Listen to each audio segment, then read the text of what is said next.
Praise lord హల్లెలూయా. ప్రభు అయినటువంటి యేసుక్రీస్తు వారి నామములో మీ అందరికీ శుభాలు తెలియజేస్తున్నాను.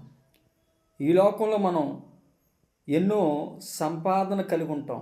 సంపాదించుకోవాలని నిత్యం ఆరాట పడుతూ ఉంటాం. ఈ లోకంలో ఆస్తులు, అంతస్తులు, పొలాలు, స్థలాలు, బ్యాంక్ బ్యాలెన్సులు, వెండి బంగారం సంపాదించుకొని మన కుటుంబాలతో లగ్జరీగా జీవిస్తూ ఉంటాం.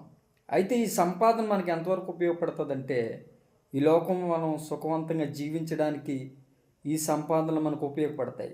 అంతకంటే ప్రాముఖ్యమైన విషయం ఏంటంటే, మనం పరలోకం వెళ్ళాలంటే, యుగయుగాలు మనం సంతోషంగా ఉండాలంటే, మనం ఎవరిని సంపాదించుకోవాలంటే ప్రభు అయినటువంటి యేసుక్రీస్తు వారిని మనం సంపాదించుకోవాలి. హల్లెలూయా. దేవుని సంపాదించుకునేవారుగా మనం ఉండాలి. అపోస్తలుడైన పౌలు ఫిలిప్పీయులకు రాసినటువంటి పత్రిక 3:9లో నేను క్రీస్తును సంపాదించుకున్నాను. మన జీవితంలో నిజమైన సంపద ఏంటంటే ప్రభువైన యేసుక్రీస్తు వారే. ఆయన సంపాదించుకుంటే మనకు అన్నీ దేవుడిస్తాడు. ఆయుష్ ఆరోగ్యాలతో నింపుతాడు, సుఖశాంతులతో దీవిస్తాడు.